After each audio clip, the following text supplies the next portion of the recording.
Okay, let us open our Bible sa book of Colossians chapter 1 verse 12.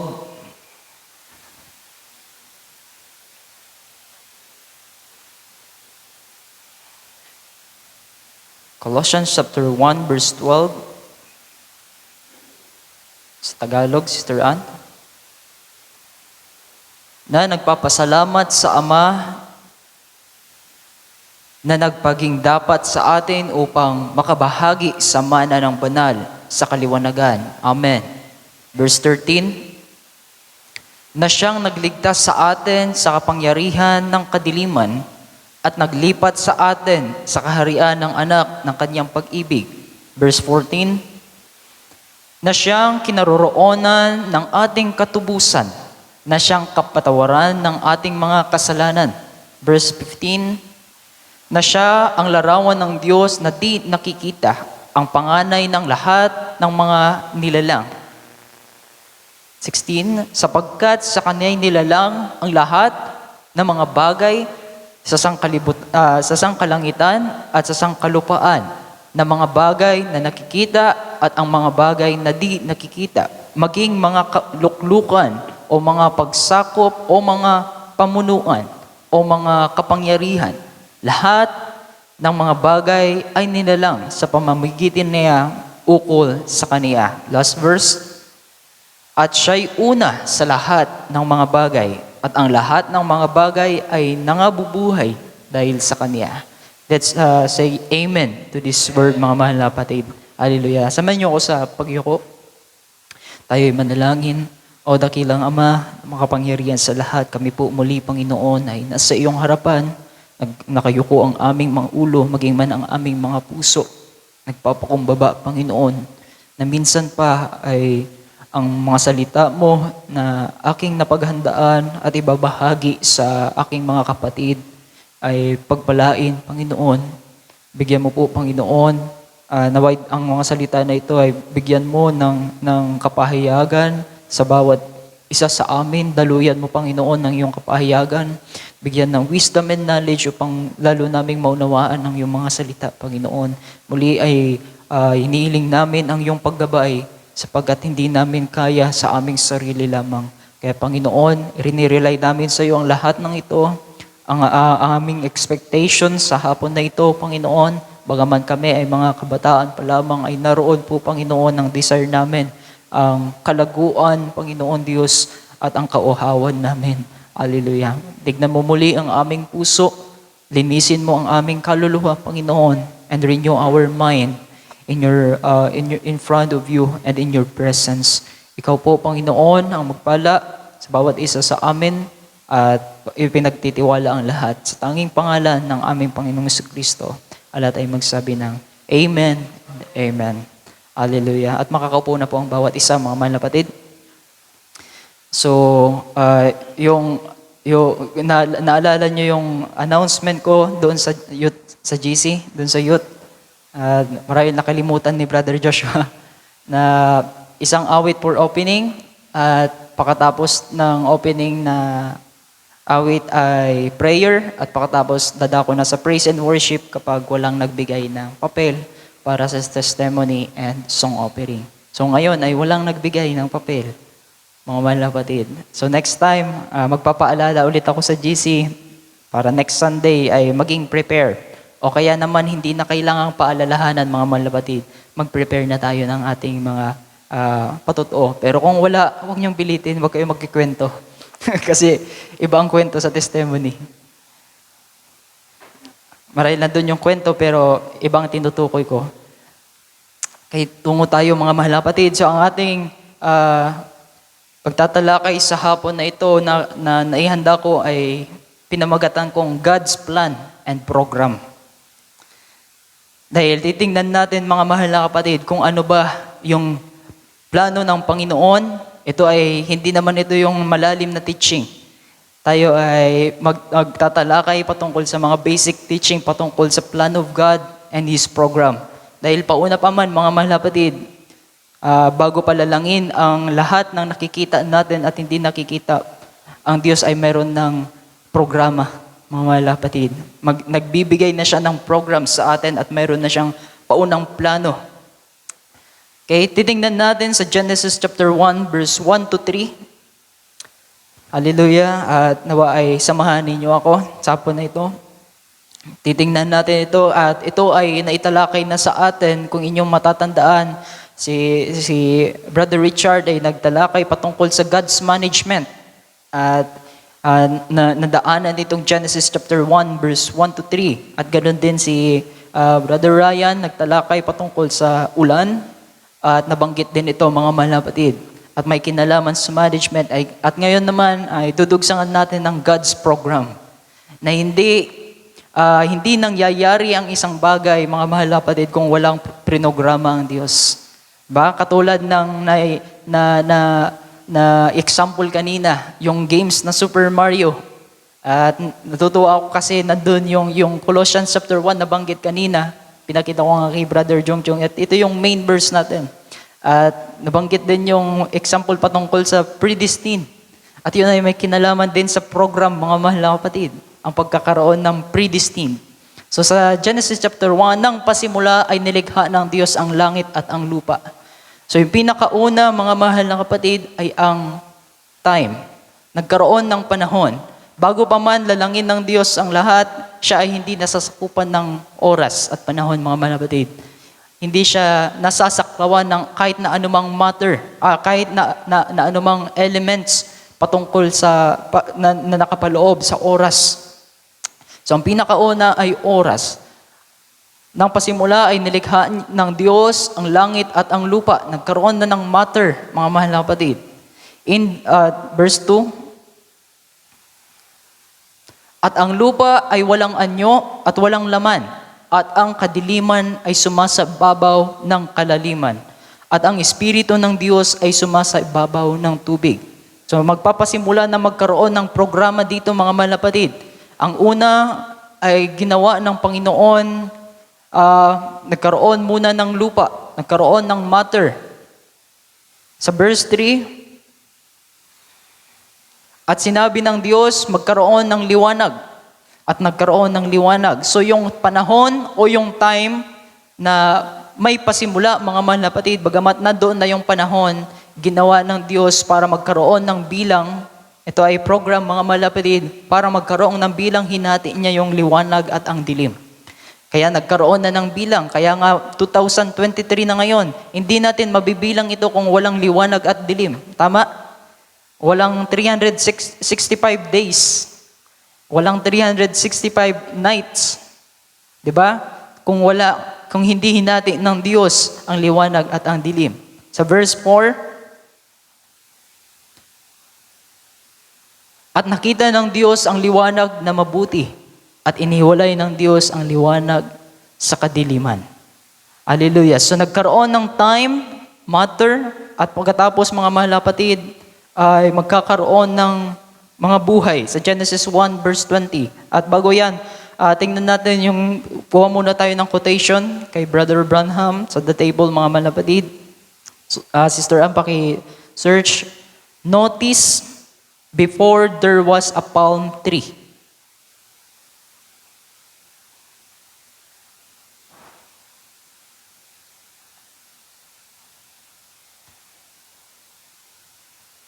Notice before there was a palm tree. So hindi na ako nakagawa ng PowerPoint, mga mahal na kapatid, kasi sobrang wala talagang panahon na makagawa na ng PowerPoint. Sobrang busy. From Monday to Friday. Supposedly ako yung worship leader kanina, pero sabi ko kay Brother Billy nung Wednesday, hindi ko kaya. Kasi nagkasabay-sabay yung mga ginagawa. At ayaw ko naman na i-pressure yung sarili ko kasi baka hindi na pagpapala ang maranasan natin, mga mahal na kapatid.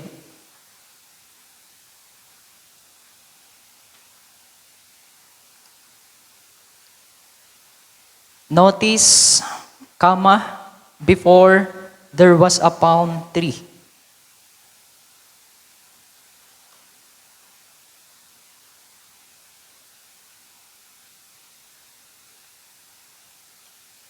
So sisikapin ko din na mapabilis ito, mga mahal na kapatid. At kaunti lang naman talaga yung naihanda ko sa araw na ito.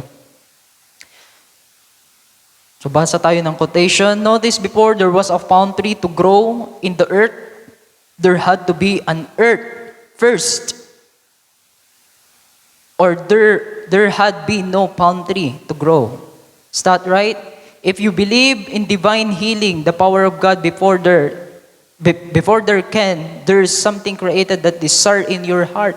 Ba? So pinapatungkulan dito mga mahal na kapatid na bago pa man magkaroon mga mahal na kapatid, halimbawa tukoy na lang tayo doon sa literal na binanggit ni Brother Branham, before there was a palm tree, kinakailangan mo nang may nauna sa kanya para tumubo yung palm tree na yon.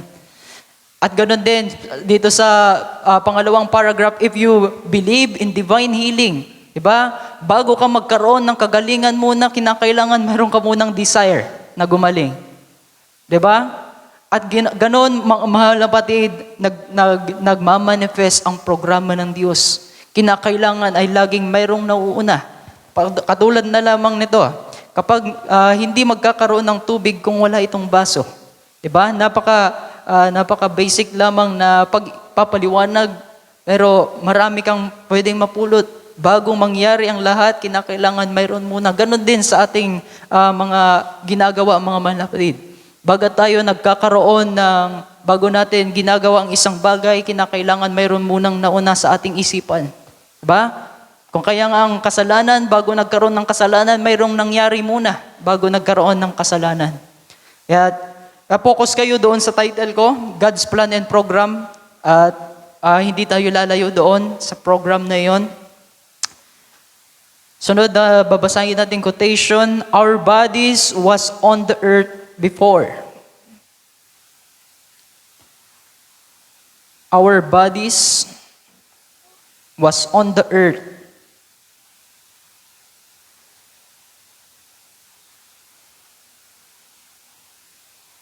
before, yeah.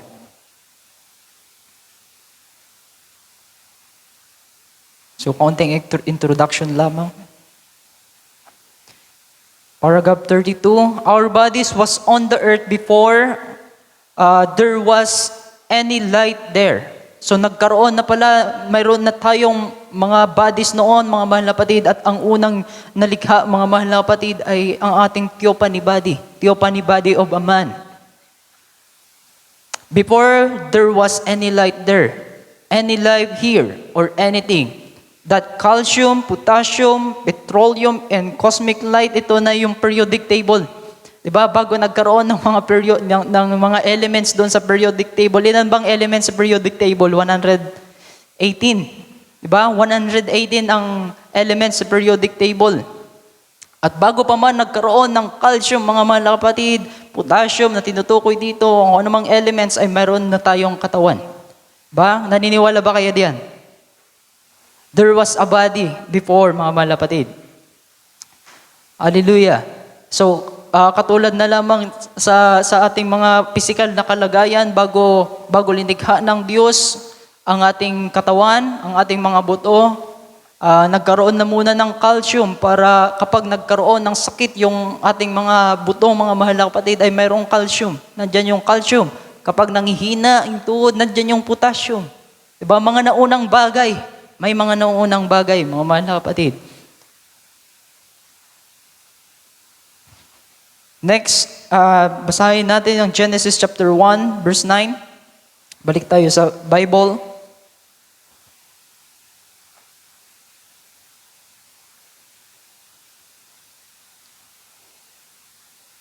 At sinabi ng Diyos, mapasyan ang tubig na nasa silong ng langit sa isang dako at lumitaw ang katuyuan. Sunod-sunod lang. Hanggang 13. Verse 11. Verse 10. Tama. At tinawag ng Diyos ang katuyuan na lupa at ang kapisanan ng tubig ay tinawag niyang mga dagat. At nakita ng Diyos na mabuti. At sinabi ng Diyos, sibulan ang lupa ng damo, pananim, nagkakabinhi, at punong kahoy na namumunga ayon sa kaniyang pagkakahoy, nataglay ang kaniyang binhi sa ibabaw ng lupa, ang nagkagayon. So lahat ng nais ng Diyos ay pinangyayari, mga mahal na kapatid.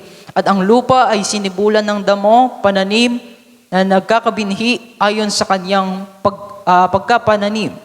At ng punong kahoy na namumunga, nataglay ang kanyang binhi ayon sa kanyang pagkakahoy. At nakita ng Diyos na mabuti.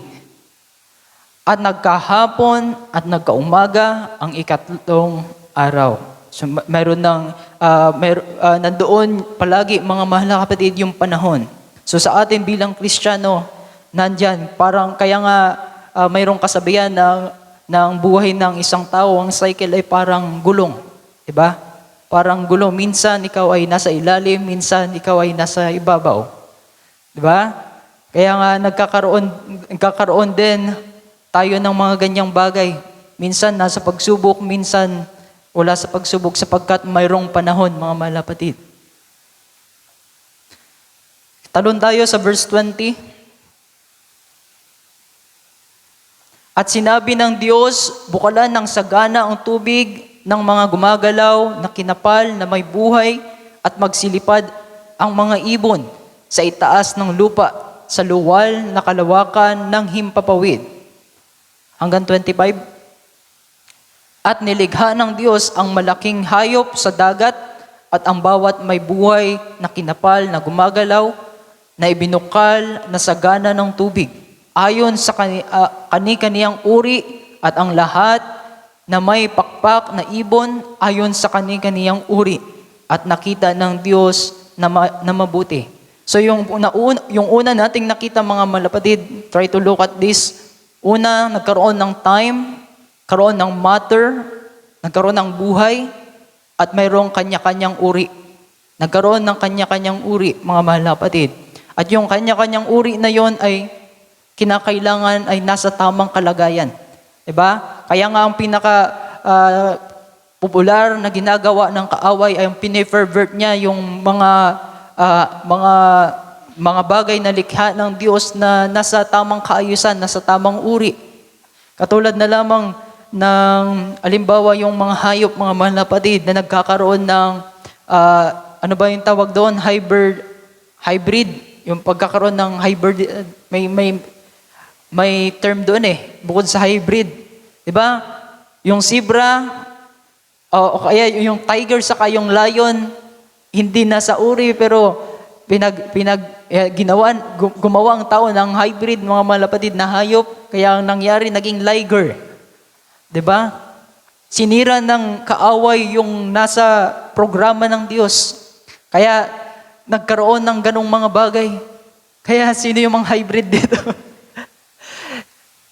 Sa totoo lang, mga mahal na kapatid, simula nung nagkaroon, mga mahal na kapatid, ng pagkakasala, doon pa lamang, sa pasimula pa lamang kay Cain, o nagpasimula kay Noah, mga mahal na kapatid, sa lahi ni Noah, doon sa kanyang mga anak, nagkaroon na ng hybrid.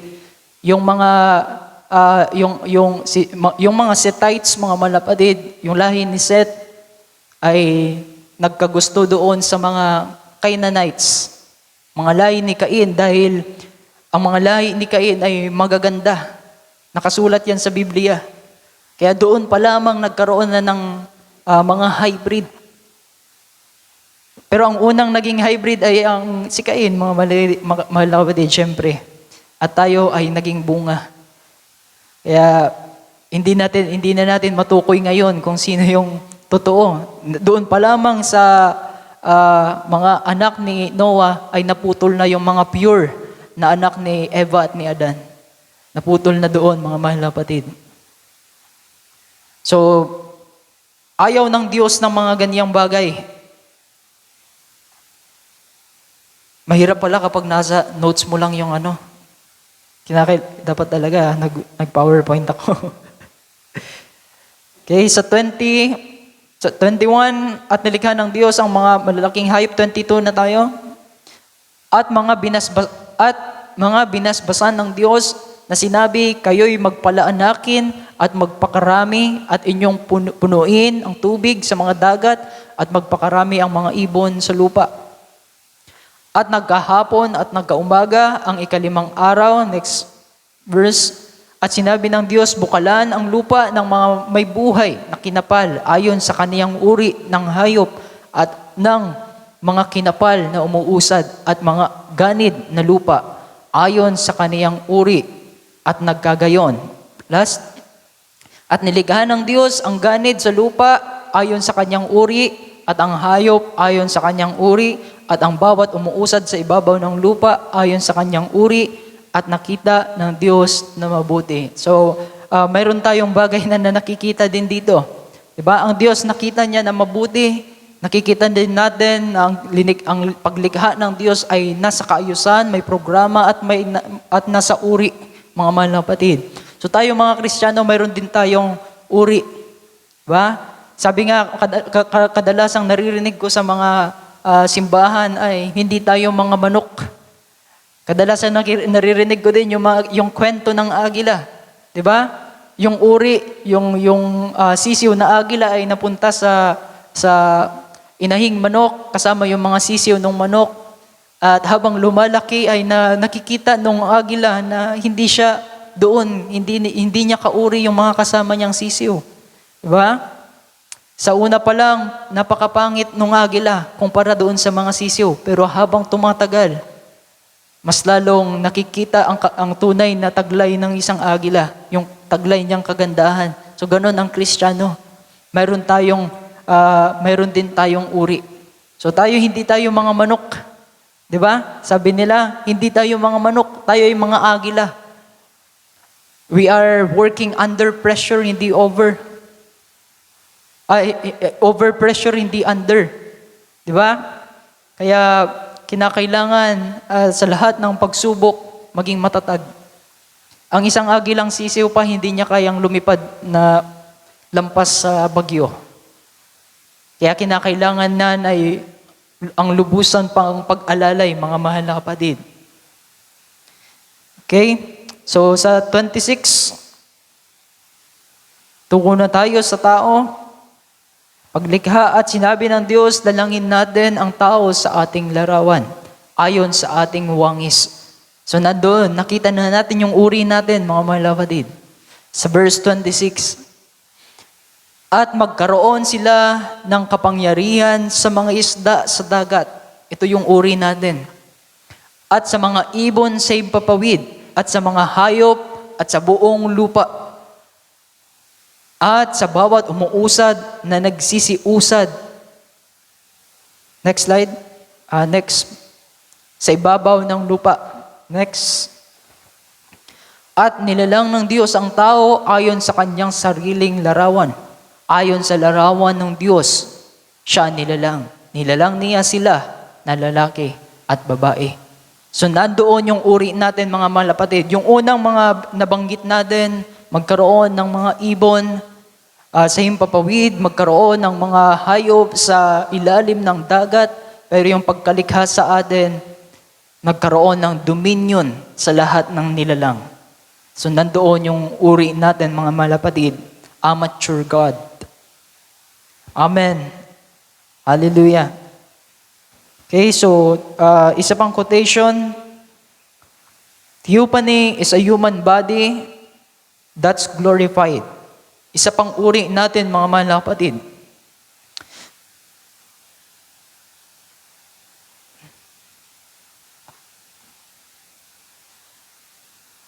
Not exactly with flesh and blood. Ito yung glorified body na naghihintay sa atin, mga mahal na kapatid. Yung mataas na uri, nabanggit kanina, mataas na uri ng tao. Mataas na uri ng human being, which is nagtataglay ng glorified body.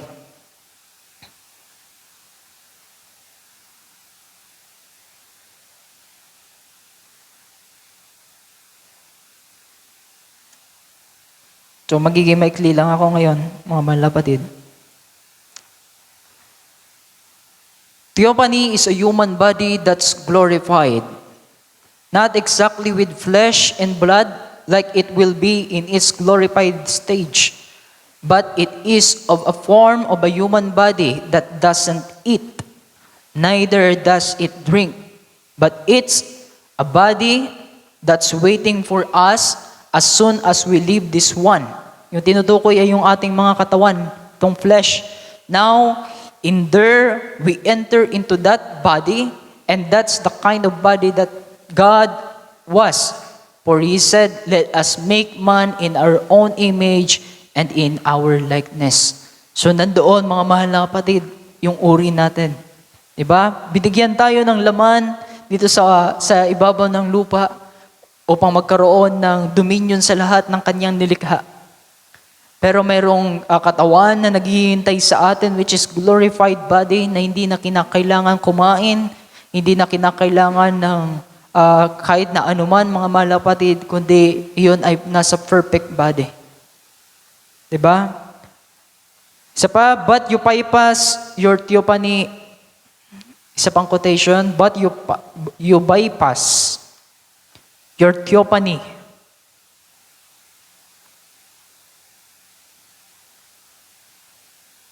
And became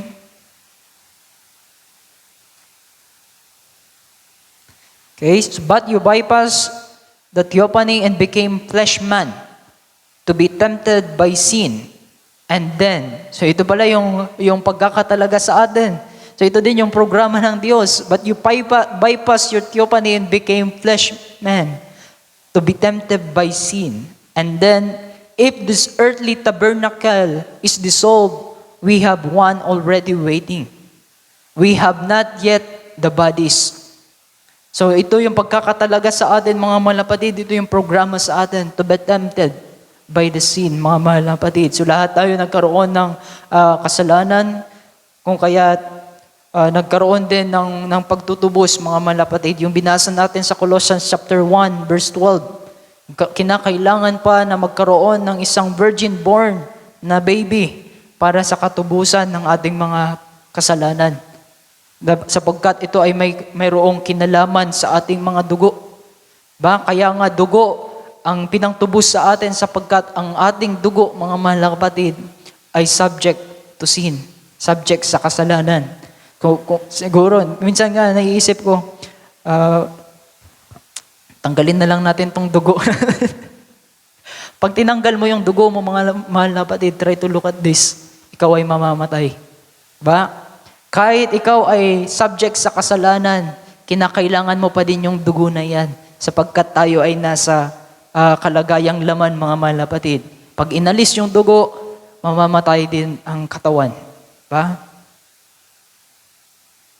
At hindi natin basta-basta matatanggal yung dugo. Kasi nga may kinalaman ang kamatayan, mga mahal na kapatid. At kung pwede lamang nga talagang tanggalin yung dugo para mawala yung kasalanan, ay hindi na siguro nabayubay ang ating Panginoon sa krus ng Kalbaryo para sa atin, mga mahal na kapatid. Okay, so the first Adam fell. Nahulog sa kasalanan, mga mahal na kapatid, si Adan. Si Eva, siya ang unang nahulog at sinumpa ng Diyos ang lupa, sinumpa din ng Diyos ang babae. Pero ang second Adam, siya ang nagligtas sa atin.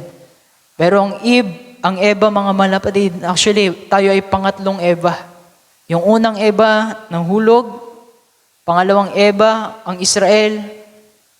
Pinako nila ang Panginoong Hesukristo, hindi nila nakilala, nahulog. At ang pangatlong Eva is the bride of Christ, mga mahal na kapatid.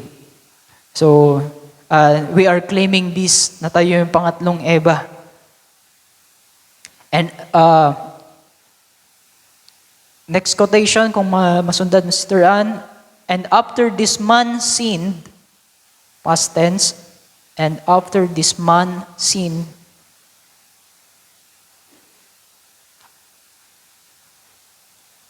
and after this man sinned, he marred that soul, yung unang Adan, he marred that soul, blackness, darkness come into it, and then God came down and lived in man, suffered with man, to redeem man. And the Holy Spirit come into man and drives the blackness and sin away from him and brings it back into perfect fellowship. So ito ay tumutukoy sa ating Panginoong Hesukristo. Nagkaroon agad ng action, mga mahal na kapatid. See the program? Nagkaroon muna ng plano ang Panginoon sa kanyang kaisipan at pagkatapos ay nagsagawa siya ng plano, mga mahal na kapatid, iplinano niya at lahat tayo, lahat na sabihin na natin na lahat ng tao ay nasa kaisipan ng Diyos pero ilan lamang yung nasa programa ng Diyos. Ba? At I hope nakasama tayo sa program ng Diyos na tayo maliligtas. And the Holy Spirit comes into man and drives the blackness and sin away from him and brings it back into perfect fellowship. A part of God. And now we, by the blood of Christ, who cleanses us from sin, we became sons and daughters of God. So nandoon, nakapasok na tayo sa programa ng Diyos, mga malapatid, dahil sa ating Panginoong Jesucristo. Hallelujah. Amen. Sa Romans chapter 5 verse 12, ating basahin.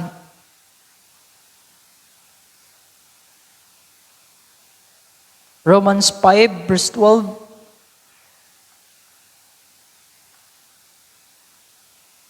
Kaya kung paano na sa pamamagitan ng isang tao ay pumasok ang kasalanan sa sanlibutan, I am talking about the sin, mga mahal na kapatid, na pumasok sa isang tao. Take note, isang tao lamang ang hinasukan ng kasalanan na ito at pagkatapos ay nadamay na. We are 7 billion people ngayon.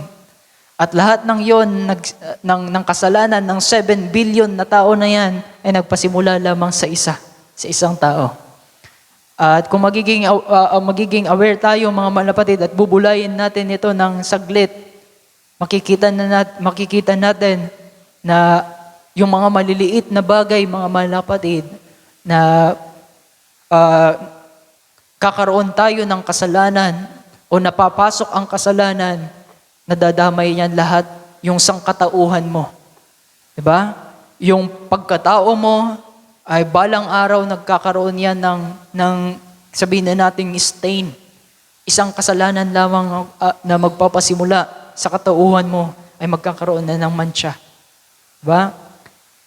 At ang kamatay sa pamamagitan ng kasalanan, at sa ganito'y ang kamatayan ay naranasan ng lahat ng mga tao sapagkat ang lahat ay nagkasala. Verse 17. Talon tayo 17. Sapagkat kung sa pagsuway ng isa ay naghari ang kamatayan sa pamamagitan ng isa, lubha pang magsisipaghari sa buhay ang nagsisitanggap ng kasaganaan, ng biyaya at kalooban ng katuwiran sa pamamagitan ng isa. So kinakailangan din pala, mga malapatid, ng isa na magtutuwid para magkaroon din ng katuwiran sa lahat. At ganun din sa pagkatao ng isang Kristiyano, kinakailangan magkaroon ng katuwiran sa kaniyang buhay. Diba? Sumunod sa programa ng Diyos, sumunod sa plano ng Diyos. At paano natin masusunod at makikita iyon? Sa pamamagitan din ng kaniyang salita, mga mahal na kapatid. Sa verse 18, kaya't kung paano sa pamamagitan ng isang pagsuway ay dumating ang hatol sa lahat ng mga tao sa ipagdurusa, gayon din naman sa pamamagitan ng isang gawa ng katuwiran, ang kaloob na walang bayad ay dumating sa lahat ng mga tao sa ikakaaring ganap ng buhay. Sabihin natin Amen. Diba? Sa pamamagitan ng ating Panginoong Jesucristo, nagkaroon tayo ng katubusan. Isang gawa lamang. Diba? Sa pamamagitan ng isang gawa. Naalala niyo yung pangaral ni Pastor John na the day of small things, na kinakailangan nating pahalagahan ang mga maliliit na bagay sapagkat dyan sa mga maliliit na bagay na yan, minsan na-overlook natin, yun pala yung nagsisilbing nagiging malaking problema sa atin. Nagsimula lamang sa isang maliit na bagay. Kaya't kinakailangan natin maging sensitibo sa lahat, mga mahal na kapatid. Kaya ganyan din ang mga Kristiyano. May kanya-kanyang training, mga mahal na kapatid, ang bawat tao. Diba? Katulad na lamang sa profession. Ang sundalo, mayroon silang specific training. Ang pulis, may specific training lang. Ang sundalo, tinitrain sila sa gubat, yung survival. 'Di ba? Ang pulis meron din namang survival pero sila ay nasa urban, mga mahal na kapatid. Hindi sila pinapadala diyan sa kabundukan, hindi sila pinapadala doon sa may mga gera. 'Di ba? Mayroong specific na kalagayan, mga mahal na kapatid. At ganun din ang buhay ng isang Kristiyano. Mayroon ding specific training at kinakailangan yung unang-una doon ay matutunan nating masunod ang utos ng Panginoon sa pamamagitan ng kanyang mga salita, mga mahal na kapatid. Okay, so verse 19, sapagkat kung paano sa pamamagitan ng pagsuway ng isang tao ang marami ay naging mga makasalanan, gayon din sa pamamagitan ng pagtalima ng isang marami ay magiging mga matuwid. So ganoon pala, mga mahal na kapatid, kung paano sumuway ang mga nauna sa atin, mga mahal na kapatid, sa pamamagitan din ng pagsunod, nagiging matuwid. Diba? So ganun din ang sa atin, mga mahal na kapatid. Kapag itutuwid natin yung ating sarili, nakikita na natin yung mali. Pag tumalima tayo, mga mahal na kapatid, ay magiging matuwid lahat ng bagay. Yeah? Sa Galatians chapter 5, verse 19, tingnan natin yung gawa ng laman, mga mahal na kapatid. Ito yung mga gawa ng laman na hindi nagiging matuwid. At hayag ang mga gawa ng mga laman sa makatuwid ay ang mga ito: pagkikiapid, karumihan, kalibugan, verse 20, pagsamba sa Diyos-Diyosan, pangkukulam, mga pagtataniman, mga pagtatalo, mga paninibugho, mga kaalitan, mga pagkakampi, mga pagkakabaha-baghagi, mga hidwaang pananampalataya. So may mga ganun pala, mga mahal na kapatid. So nagsisimula sa mga maliliit na bagay lamang. Mga kapanaghilian, mga paglalasing, ito yung mga bagay na sekreto, mga mahal na kapatid. Yung mga sekretong hindi mo alam sa isang tao na mayroon palang ganitong bagay sa kanyang puso. At napakahirap nitong makita. Mga kalayawan at ang mga katulad nito tungkol sa mga bagay na ito ay aking ipinagpapaunang ipaalala sa inyo. Tulad sa aking pagpapaalala ng una sa inyo na ang mga nagsisigawa ng gayong mga bagay ay hindi nagsisipagmana ng kaharian ng Diyos. Hallelujah. So yung mga ganong mga gawa, mga malapatid, gawa ng laman, na hindi talaga tayo nakaprograma doon sa mga ganong bagay, ay minsan ay nangyayari yun sa atin sapagkat tayo ay nalilihis sa programa ng Diyos. So kung titingnan niyo yun, kung babasahin ninyo yung mga nabanggit na iyon na mga gawa ng laman, mga malapatid, kung babalaktarin ninyo yung opposite noon, doon papasok ang programa ng Diyos. Sa Ezekiel chapter 18 verse 20, tingnan natin na kapag nananatili ang isang tao sa kasalanan, namamatay pa lang kaluluwa nito. Kapag hindi natin naituwid, di ba, nagsimula sa isang maliit na bagay lamang, si Eva ay nadaya at lahat ng tao ay nagkaroon ng kasalanan. Sa isang tao naman, kapag nakagawa ng mali at nananatili sa maling mga gawain, mga mahal na kapatid, ay namamatay ang kaluluwa. Diba? So nagkaroon tayo ng kamatayan. Lahat ng tao ay nagkaroon ng kamatayan. Ang isang babae, isang tao ay nagkasala. I hope na maging malinaw ito sa atin, mga mahal na kapatid. Ang kaluluwa, try natin sa English, Sturan, para makita natin. The soul that sin, it shall die. The son shall not bear the iniquity of the father, neither shall the father bear the iniquity of the son. Ito ang kausap nito, si Prophet Ezekiel, dumating yung mensahe na ito galing sa Diyos kay Prophet Ezekiel sapagkat nagkakaroon ng pagkakampi-kampi noon ang mga Israelita, mga malapatid. Kaya ipinahayag ng Diyos ang mga bagay na ito kay Ezekiel. Tingnan niyo, mga mahal na kapatid, the son shall not bear the iniquity of the father. So mayroon na itong kinalaman sa individuality ng isang tao.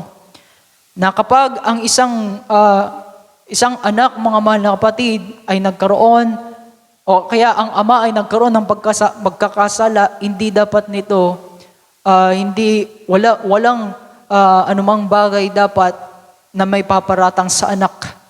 Diba? Halimbawa, anak ko si Brother Jeremy, nagkaroon ako ng pagkakasala, hindi niya bibit-bitin yung iniquity na meron ako. Ito ay patungkol ng mga malapatid sa mga tao. Ito ay labas na doon sa panahon ni Eva at ni Adan, mga malapatid. Sapagkat kung ganito yung mangyayari, ay wala sana tayong kasalanan. Na hindi dapat bit-bitin ng anak ang pagkakasala ng ama. Pero dito mga malapatid, sinasabi sa Ezekiel chapter 18 verse 20, na the son shall not bear the iniquity of the father, neither shall the father bear the iniquity of the son. Meron ng individuality. So ganun din sa mga magkakapatid. The righteous of the righteous shall be upon him, and the wickedness of the wicked shall be upon him. Verse 21.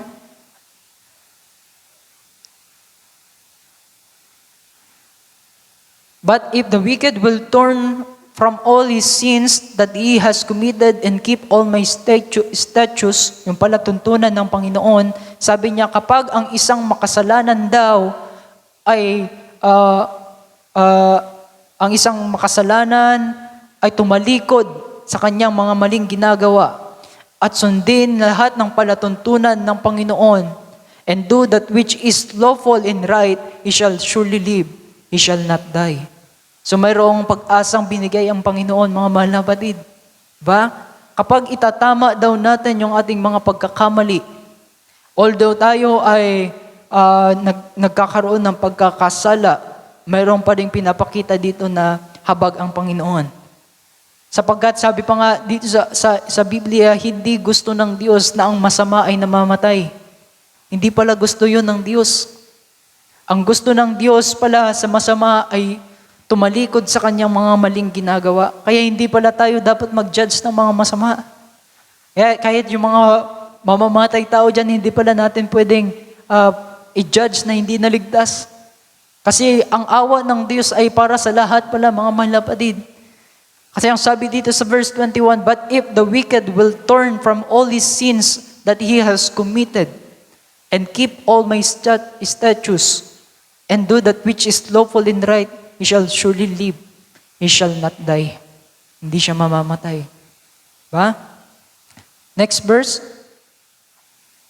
All his transgression, lahat ng kanyang pagkakasala that he has committed, they shall not be mentioned unto him. Amen. In his righteousness that he has done, he shall live. So mayroon pang pag-asa. Kaya totoo yung sabing, hanggat may buhay, mayroong pag-asa. Mga mahal na kapatid. Okay, sa John chapter 3, verse 3, pero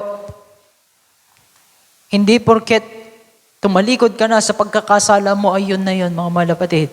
Basahin natin ang John chapter 3, verse 3. Jesus answered and said unto him, ito ay may ang kausap ng Panginoon, verily, verily, I say unto thee, except a man be born again, he cannot see the kingdom of God. Although, ikaw ay tumalikod na sa mga maling ginagawa mo, ang mga tao sa kanilang mga maling ginagawa, mga malapatid, hindi pa rin para sa kanila ang kaharian ng Diyos. Except, he will be born again, mga malapatid. Diba? Sa 5, verse 5, just run.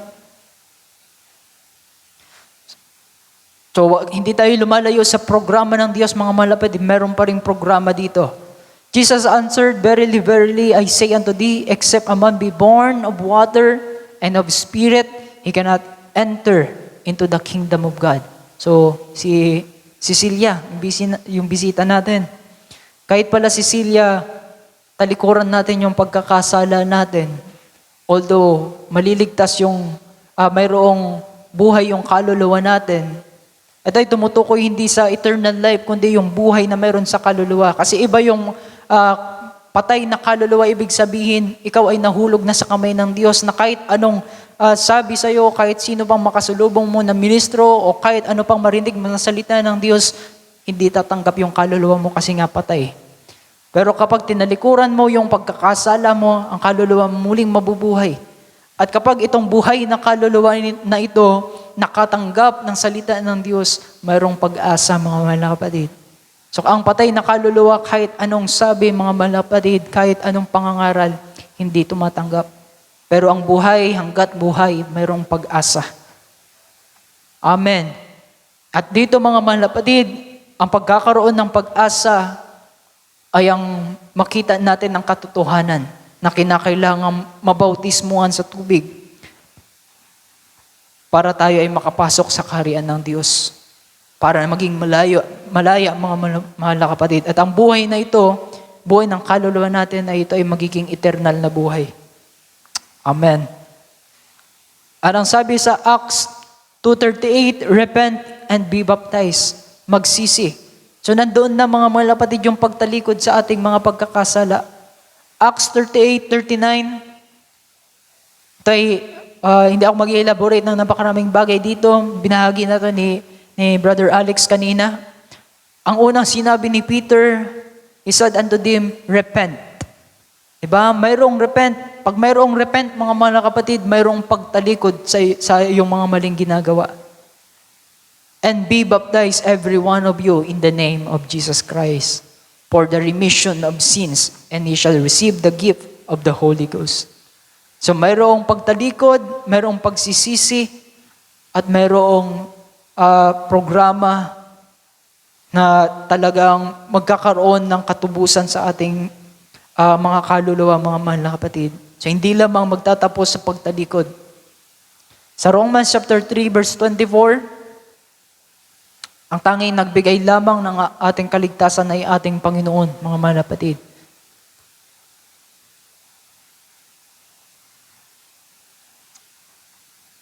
Romans 3:24, palibhas ay inaring ganap na walang bayad na kanyang biyaya sa pamamagitan ng pagtubos na nasa kay Kristo Jesus. 25. Na siyang inilagay ng Diyos na maging pangpalubag loob sa pamamagitan ng pananampalataya sa kanyang dugo upang maipakilala ang kanyang katuwiran dahil sa hindi pagpansin sa mga kasalanan na nagawa ng nagdaang panahon sa pagpapahinuhod ng Diyos. So nandoon pa rin yung awa, mga mahal na kapatid. At kinakailangan nating makita ang programa ng Diyos para tayo ay patuloy na makalakad sa lakbayin na ito, mga mahal na kapatid. So ang Diyos, nagbigay siya ng plano. Ba? Kung titingnan natin yung meaning ng program, mga mahal na kapatid, sabi dito, a set of related measures. Ito yung program. Set of related measure. Mayroong mga measure, may mga sukat, mga mahal na kapatid, or activities with a particular long-term aim. So ano ba yung aim, mga mahal na kapatid? Ito yung point or direction. Ibig sabihin ng aim, yung pangmatagalang direction, mga mahal na kapatid. So ang Diyos nagbigay ng ganitong program.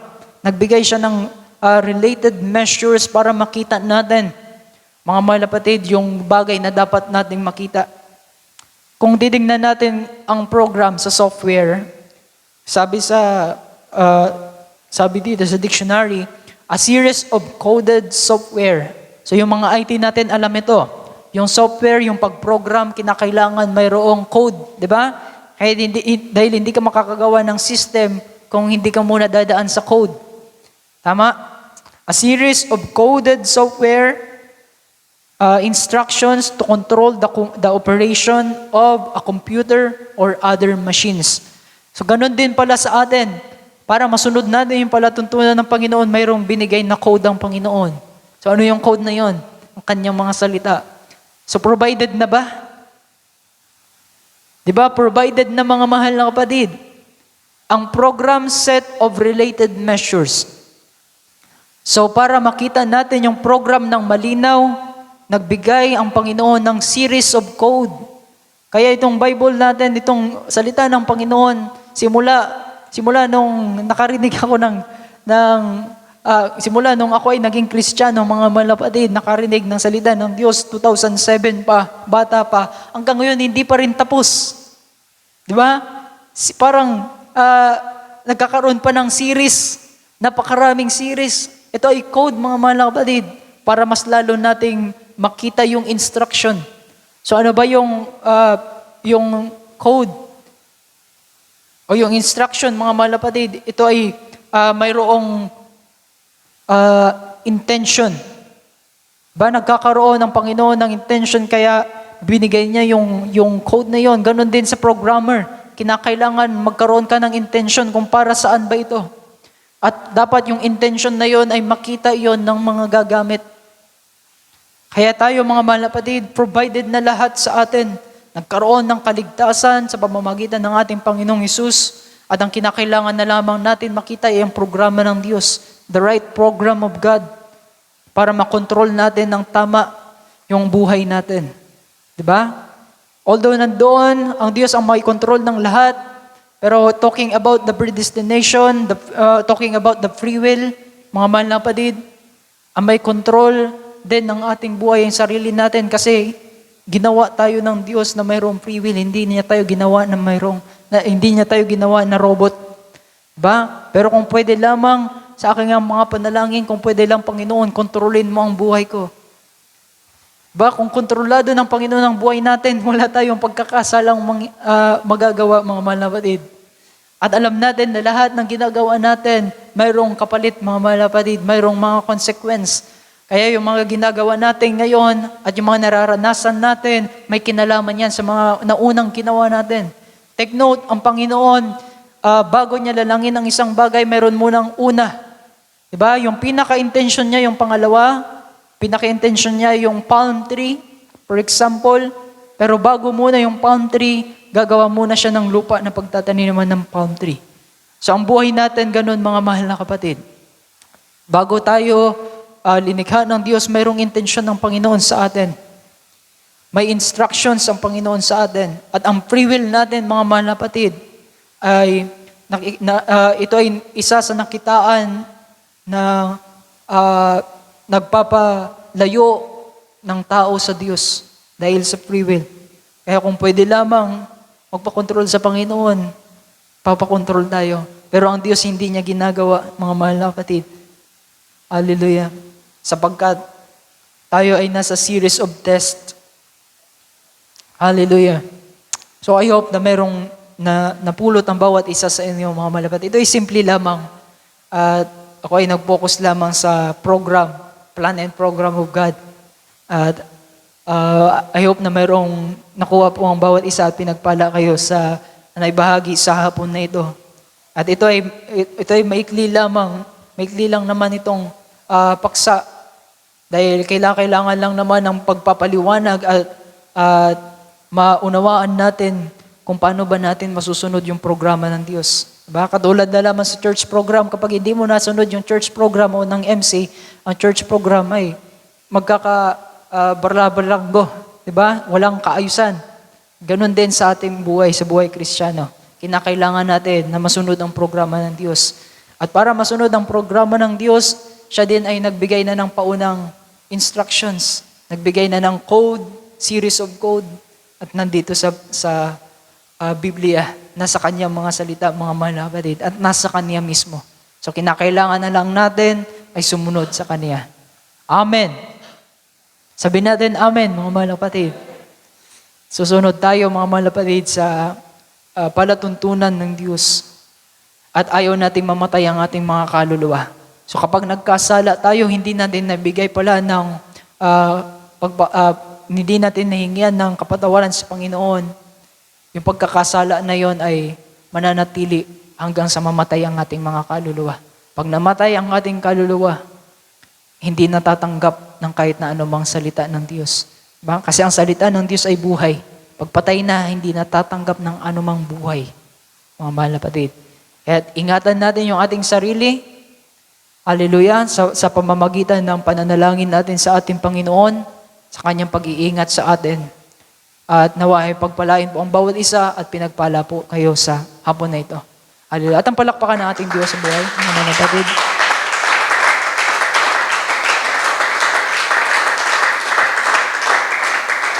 At bago tayo magtapos, nung nakaraang Friday pala ay nadaanan ako nung parents ni Charlene, yung mama niya, sa Santo Domingo, at tinigilan ako. Tinigilan talaga ako. At na-appreciate ko mga mahal na kapatid.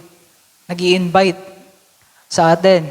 At kung lahat tayo available, punta tayo doon sa bahay nila. Sapat ba yung handa, Cecilia? Lahat kami pupunta. 1, 2, 3, 4, 5, 6, 7, 8, 9, 10, 11, 12, 13, 14, 15, 16, 17, 18, 19, 20. Pwede ka nang umuwi ngayon. Sabihan mo na sila mama mo. Pagkatapos na manalangin. Punta ka agad sa bahay niya, tapos i-confirm mo kung ilan lang yung pwede. Ha? Ini-invite tayo kasi birthday ni Charlene. At sabi ko nga last week kay Cecilia, dahil nauna nang sinabi ni Cecilia na gusto tayong i-invite, tumanggi na ako. Sabi ko, hindi kami makakapunta niyan. Kasi unang-una, alam natin yung kalagayan ni Charlene at wala ding formal na paalam, mga mahal na kapatid, sa atin at maging sa akin. Ilang beses niya nang tinangka na kausapin ako pero hanggang dun lang naman, chat-chat lang. At inihintay ko na pumunta dito sa church para dito mismo mag-usap. Kasi parang gusto akong kausapin doon sa may daanan. Hindi ako papayag nun. No, pwede mong kausapin si Charlene, no? At nawa sabi nga natin, hanggat may buhay, may pag-asa. So nawa, yung kaluluwa ni Charlene ay hindi pa patay ang kaluluwa at handa pang tumanggap. At ngayon, may boyfriend siya ngayon, no? Pangatlong boyfriend niya. Oh, may pang-apat pa yan. Sana hindi na masundan. Kawawa naman yung taong nakatalaga para sa kanya. Kasi mayroon din akong, may kikwento pa tungkol dyan eh. Sa ibang araw na lang. Samahan niyo ako sa pagtayo, mga mahal na kapatid. Tayo manalangin. Hallelujah. Tayo yumuko at ibaba muli ang ating sarili, ating Panginoon. Dakilang Ama, muli ay nagpapasalamat po kami, Panginoon, sa iyong mga salita na patuloy na nag-i-enlighten sa bawat isa sa amin. Bagaman ito ay simple, bagaman ang iyong lingkod ay nag-struggle sa unahan, sa pagbabahagi ng iyong mga salita, I hope na pinagpala pa din po, Panginoon, ng bawat isa sa amin. Sapagkat kahit mahina ang nangangaral sa unahan, kapag ang isang tagapakinig ay malago at sensitive, Panginoon, sa iyong mga salita, pagpapalain ito ng lubusan. At ito ay mayroong panghahawakan, Panginoon, na salita mo. At ang dalangin namin, Panginoon, patuloy na aming dalangin, magkaroon ng paglago sa aming puso, isipan at higit sa lahat sa aming kaluluwa. Nang sa ganon, ay patuloy kami, Panginoon, na pinagpapala ng iyong mga salita. Kahit gaano man, Panginoon, na hirap ng pinagdadaanan, kapag malago ang isang mananampalataya, ay pagpapalain pa din sa iyong mga salita. Hallelujah. At minsan pa, kami, Panginoon, ay papasalamat sa buhay namin na tinataglay sa hapon na ito. Simula ng mga nakaraan pang araw, na patuloy kaming nagigising sa aming mga higaan na mayroong pagkilala sa iyo. Ito ay malaking pasasalamat, Panginoon, sapagkat kami ay babangon na may Diyos kami sa aming buhay. Hallelujah.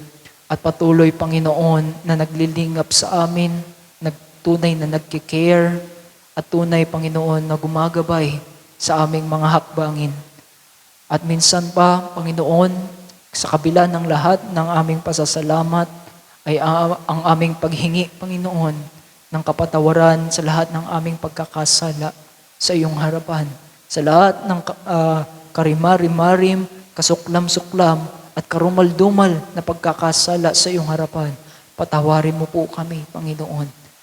At humihingi din po kami, Panginoon, ng kagalingan sa lahat po ng aming mga kalagayang pisikal, sa aming katawan, specifically sa aming kapatid, Brother Robert, Hallelujah. Sa kanyang kalagayan, nakikita mo po, Panginoon, ang kanyang pagtitiis, ang kanyang paghihirap sa kanyang kalagayan. At nakikita mo rin po ang kanyang puso, Panginoon, na may eagerness sa pagpapatuloy sa iyo. Ikaw po ang magpagaling, Panginoon. Hallelujah. At sa lahat po ng aming pangangailangan, hindi na po namin iisa-isayin ang aming pangangailangan, Panginoon. Hallelujah, sapagkat ikaw po, Panginoon, ang nakakaalam ng lahat ng aming pangangailangan. Ikaw po, Diyos, pinagre-relayan namin sa lahat ng ito, sa lahat ng plano, at sa mga hakbangan namin na nakapaloob sa iyong programa. Ikaw po ang pinagre-relayan namin ng lahat ng ito. Masunod po ang iyong plano, programa, ang iyong kalooban sa aming buhay bilang kabataan. Sa tanging pangalan ng aming Panginoong Jesucristo, ang lahat ay magsabi ng Amen and Amen. Hallelujah. Ating palakpakan natin Diyos na buhay, mga kapatid.